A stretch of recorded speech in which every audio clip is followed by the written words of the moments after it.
ഈ മണമില്ലാത്ത ഈ synthetic drug നമ്മളുടെ മക്കൾ ഉപയോഗിക്കുന്നുണ്ടോ എന്ന് എങ്ങനെ തിരിച്ചറിയാം?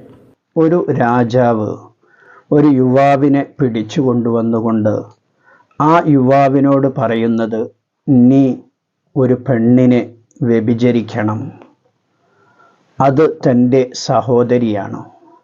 അതല്ലെങ്കിൽ നീ ഒരു സ്ത്രീയെ കൊല്ലണം, അത് തൻ്റെ മാതാവിനെയാണ്. അതല്ലെങ്കിൽ നീ ലഹരി ഉപയോഗിക്കണം. 3 ഓപ്ഷനുകളാണ് രാജാവ് വെച്ചത്. ഈ യുവാവ് ചിന്തിക്കുന്നത് തൻ്റെ പ്രിയപ്പെട്ട സഹോദരിയെ വ്യഭിചരിക്കുക എന്നുള്ളത് ചിന്തിക്കാൻ പോലും കഴിയാത്ത ഒരു കാര്യമാണ്.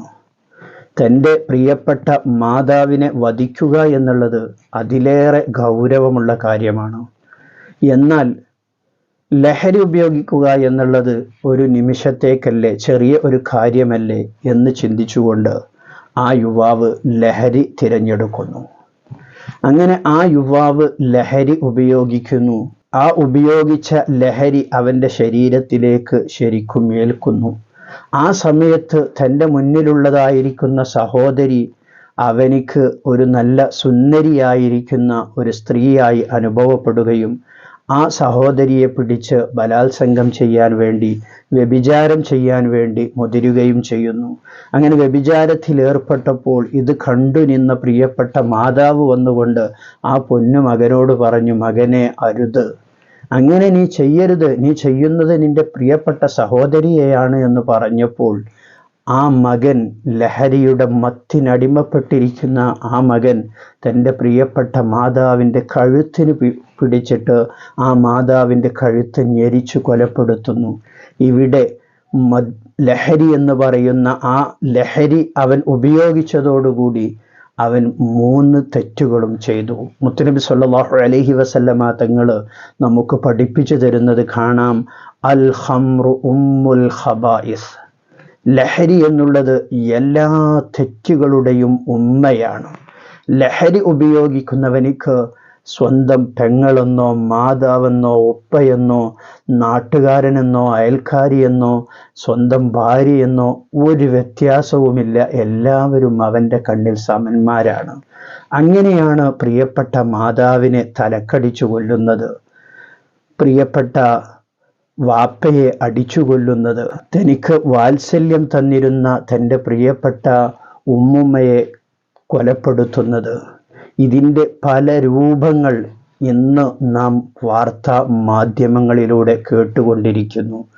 മാത്രവുമല്ല, പാലക്കാട് ജില്ലയിലെ ആനക്കരയിൽ നിന്ന് കേട്ട സംഭവം നമുക്കറിയാം. പ്രിയപ്പെട്ട അധ്യാപകനെതിരെ കൊലവിളി ആക്രോശിക്കുന്ന മകൻ.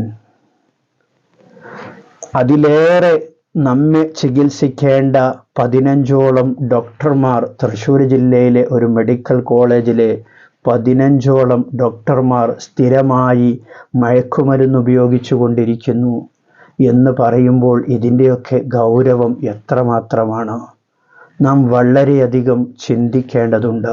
നമ്മുടെ പ്രിയപ്പെട്ട മക്കളെ ഈ കെണിവലകളിൽ നിന്ന് നാം സംരക്ഷിക്കേണ്ടതുണ്ട്. ഓരോ രക്ഷിതാവും ചിന്തിക്കുന്നത് എൻ്റെ മകൻ അതിന് പോകില്ല, എൻ്റെ മകൾ അതിന് പോകില്ല എന്ന് ഓരോ രക്ഷിതാവും ചിന്തിക്കുമ്പോൾ, കുറച്ച് ദിവസങ്ങൾക്ക് മുമ്പ് +2 അധ്യാപികയായിരിക്കുന്ന ഒരു ടീച്ചറുടെ വോയിസ് എല്ലാവരും കേട്ടിട്ടുണ്ടാകും. ആ ടീച്ചറുടെ അരികിലേക്ക് ലഹരിയുടെ പേരിൽ എക്സൈസ് വകുപ്പ് പിടിച്ചിട്ട് കൊണ്ടുവരുന്നത് ആ സ്കൂളിലെ 7ാം ക്ലാസ് മുതൽ +2 വരെ പഠിക്കുന്ന വിദ്യാർത്ഥികളെയാണ്. എവിടെയാണ് നമ്മുടെ മക്കൾക്ക് പിഴച്ചു പോയത്? സുലഭമായി അവർക്ക് സ്കൂളിലെ തട്ടുകടകളിൽ നിന്ന് ഇത് ലഭിച്ചുകൊണ്ടിരിക്കുന്നു എന്നുള്ള വാർത്ത നാം കേട്ടവരാണ്.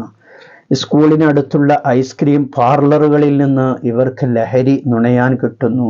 എല്ലാ ഐസ്ക്രീം പാർലറുകളും ഇതിൻ്റെ കേന്ദ്രമാണെന്നല്ല പറഞ്ഞത്. ചിലരെങ്കിലും ബോധപൂർവം നമ്മുടെ മക്കളെ ലഹരിയിലേക്ക് എത്തിച്ചു കൊണ്ടിരിക്കുന്നു.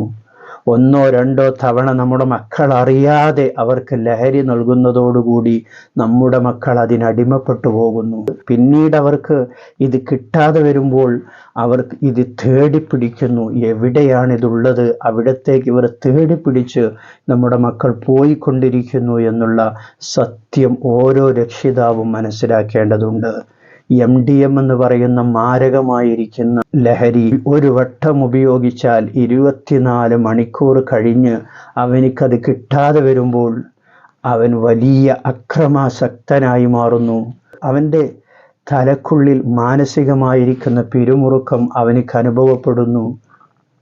ഇങ്ങനെ നമ്മുടെ മക്കൾ ലഹരിക്ക് അടിമപ്പെട്ടു പോയിക്കൊണ്ടിരിക്കുന്ന ദാരുണമായിരിക്കുന്ന കാഴ്ചകൾ, ആൺസുഹൃത്തിൽ നിന്ന് നമ്മുടെ പെൺമക്കൾ വാങ്ങിയിട്ട് സ്കൂളുകളിൽ കാരിയറായി വിറ്റുകൊണ്ടിരിക്കുന്ന വാർത്തകൾ, വീഡിയോകൾ നാം കണ്ടുകൊണ്ടിരിക്കുന്നു. കൂട്ടം കൂടിയിരുന്നു കൊണ്ട് സിഗരറ്റിനുള്ളിൽ ലഹരി വെച്ചുകൊണ്ട് വലിച്ചു കളയുന്ന പ്രിയപ്പെട്ട വിദ്യാർത്ഥികളുടെ വീഡിയോകൾ നാം കണ്ടുകൊണ്ടിരിക്കുന്നു.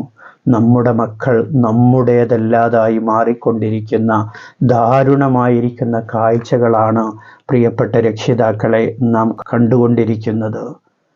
മുത്തുനബി സ്വല്ലല്ലാഹു അലൈഹി വസല്ലമ തങ്ങളുടെ അധ്യാപനം നാം വളരെയധികം ശ്രദ്ധിക്കേണ്ടതുണ്ട്. അൽ ഖംറു ഉമ്മുൽ ഖബായിസ്, ലഹരിയാണ് എല്ലാ തിന്മയുടെയും അടിത്തറ എന്ന് പറയുന്നത്. അതുകൊണ്ട് ലഹരിക്ക് അടിമപ്പെടുന്ന മക്കളാണോ അവർ എല്ലാ തിന്മയിലേക്കും അവരെത്തിപ്പെടും. ബഹുമാനപ്പെട്ട ഫളൽ ഇബ്നു ഇയാദ് റളിയല്ലാഹു അൻഹു, അവിടുത്തെ ഒരു അരുമ ശിഷ്യൻ, നിസ്കാരങ്ങൾ അവൻ ഒഴിവാക്കാറില്ല, സുന്നത്ത് നോമ്പുകൾ ഒഴിവാക്കാറില്ല, ഫർള് നിസ്കാരങ്ങൾ കൃത്യമായി ജമാഅത്തായി നിസ്കരിക്കുന്ന ഫളൽ ഇബ്നു ഇയാദ് എന്ന് പറയുന്ന വലിയ മഹാന്റെ ശിഷ്യൻ. ആ ശിഷ്യൻ മരണത്തോട് മല്ലടിച്ച് കിടക്കുമ്പോൾ അവിടുന്ന് ചൊല്ലിക്കൊടുക്കുന്നു ലാ ഇലാഹ ഇല്ലല്ലാഹ് എന്ന കലിമത്തു തൗഹീദ് ചൊല്ലിക്കൊടുക്കുമ്പോൾ ആ മകൻ പറയുന്നു, അല്ലാഹുമ്മ ഇന്നി ബരീഉൻ, ഞാൻ ഇതിൽ നിന്ന് ഒഴിവാണ്, ഞാനത് ചൊല്ലുകയില്ല, ഞാൻ അതിൽ നിന്ന് ഒഴിവാണെന്ന് പറഞ്ഞുകൊണ്ട് ആ മകൻ കലിമ ചൊല്ലാതെ ഈ ലോകത്തോട് വിട പറഞ്ഞപ്പോൾ ബഹുമാനപ്പെട്ട ഫളൽ ഇബ്നു ഇയാദ് റളിയല്ലാഹു അൻഹുവിന് വല്ലാത്ത സങ്കടമാവുകയാണ്. അള്ളാഹുവിനോട് രാത്രിയുടെ യാമങ്ങളിൽ അള്ളാഹുവിനോട് അവിടുന്ന് കരഞ്ഞുകൊണ്ട് ദുആ ചെയ്യുകയാണ്, എൻ്റെ മകനിക്ക്, എൻ്റെ ശിഷ്യനിക്ക് എന്താണ് പറ്റിയത് എന്ന് എനിക്ക് കാണിച്ചു തരണമെന്ന് മഹാനവറുകൾ അള്ളാഹുവിനോട് ദുആ ചെയ്യുമ്പോൾ പ്രിയപ്പെട്ട രക്ഷിതാക്കളെ നാം ചിന്തിക്കുക. ബഹുമാനപ്പെട്ട ഫളൽ ഇബ്നു ഇയാദ് റളിയല്ലാഹു അൻഹുവിന് ആഖിറത്തിൽ ആ മകനെ കൊണ്ടുവരുന്ന രംഗം കാണിച്ചു കൊടുക്കുകയാണ്. അങ്ങനെ ആ രംഗം കാണിച്ചു കൊടുത്തുകൊണ്ട് സബാനിയാക്കളായിരിക്കുന്ന മലക്കുകൾ ഈ പൊന്നുമോനെ ശിക്ഷിക്കാൻ വേണ്ടി കൊണ്ടുപോകുമ്പോൾ ബഹുമാനപ്പെട്ട ഫളൽ ഇബ്നു ഇയാദ് റളിയല്ലാഹു അൻഹുവിനെ കണ്ടപ്പോൾ അവിടെ നിൽക്കുകയാണ്.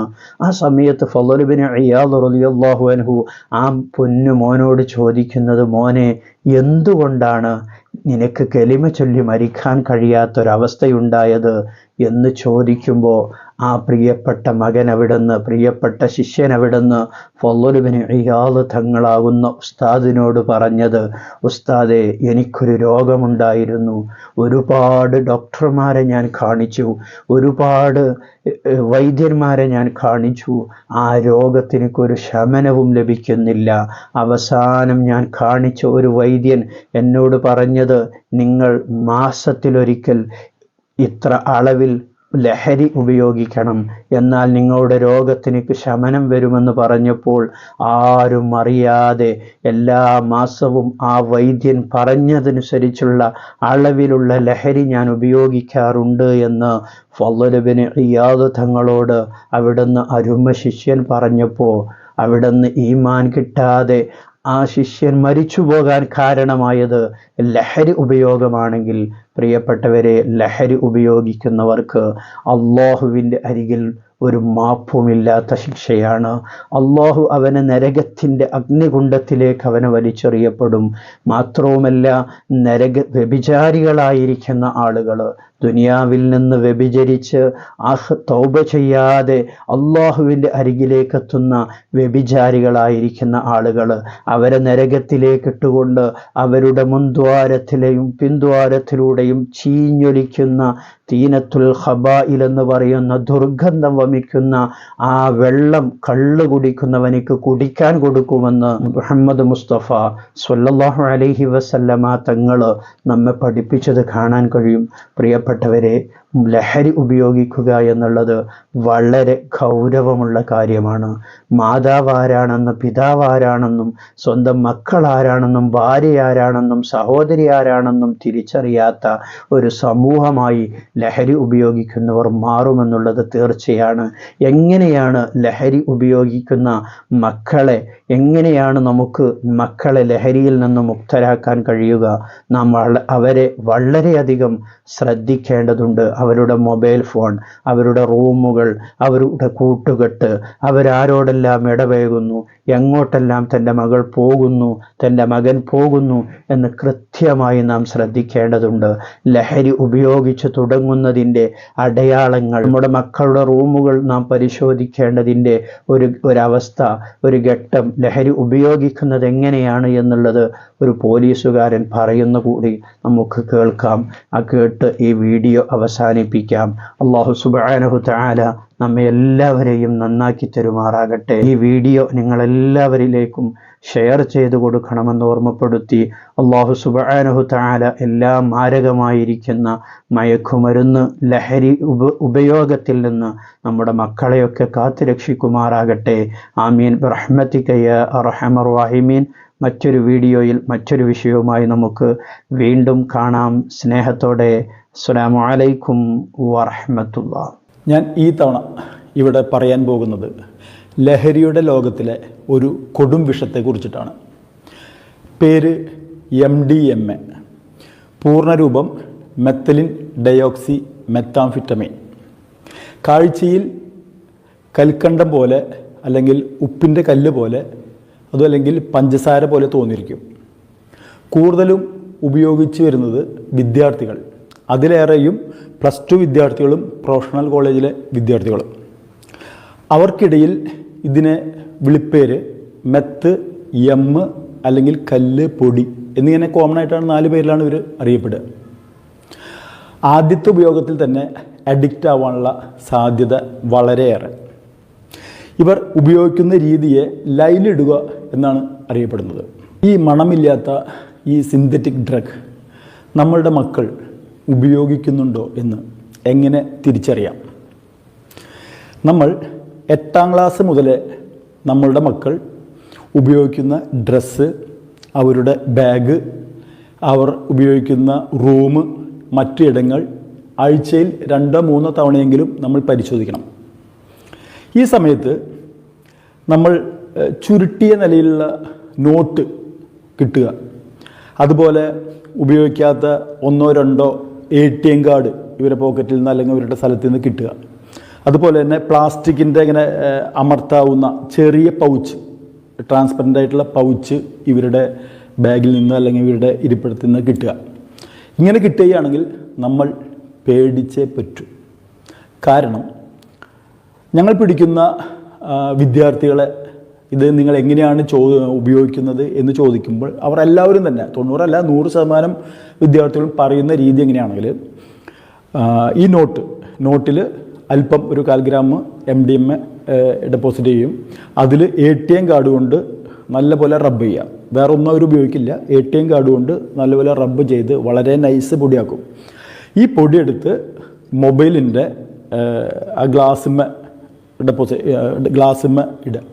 എന്നിട്ട് ATM കാർഡ് കൊണ്ട് തന്നെ അതിനൊന്ന് ഒതുക്കിയിട്ട് 2 ലൈൻ ഇടുക. അതാണ് ഞാൻ നേരത്തെ പറഞ്ഞ ഉപയോഗിക്കുന്ന രീതിയിൽ ലൈൻ ഇടുക എന്ന് പറഞ്ഞാൽ 2 ലൈൻ ഇടും, ഈ ഒന്ന് നീട്ടിയിട്ട്.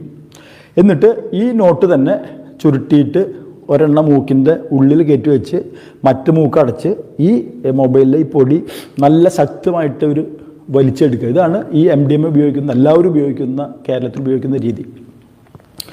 ഇത് ഉപയോഗിച്ച് കഴിഞ്ഞാൽ പിന്നീടൊരു 8 മണിക്കൂർ നേരത്തേക്ക് നമ്മളെ നിയന്ത്രിക്കുന്നത് നമ്മളുടെ സ്വബോധമല്ല, പിന്നെ ഈ പറഞ്ഞ സിന്തറ്റിക് ഡ്രഗ്, ഈ കൊടും വിഷമായ സിന്തറ്റിക് ഡ്രഗായ MDMA ആണ് പിന്നെ നമ്മളെ നിയന്ത്രിക്കുന്നത് ഒരു 8 മണിക്കൂർ നേരത്തേക്ക്. ഇത് ഉപയോഗിച്ച് കഴിഞ്ഞിട്ടുണ്ടെങ്കിൽ വായയുടെ ഈ 2 സൈഡിൽ നിന്ന് ചിലവർക്ക് ഉപയോഗിച്ച് കഴിഞ്ഞുള്ള അവസ്ഥയിൽ ചിലവർക്ക് ഇങ്ങനെ പത പോലെ വരുന്ന അവസ്ഥ കണ്ടുവച്ചിട്ടുണ്ട്.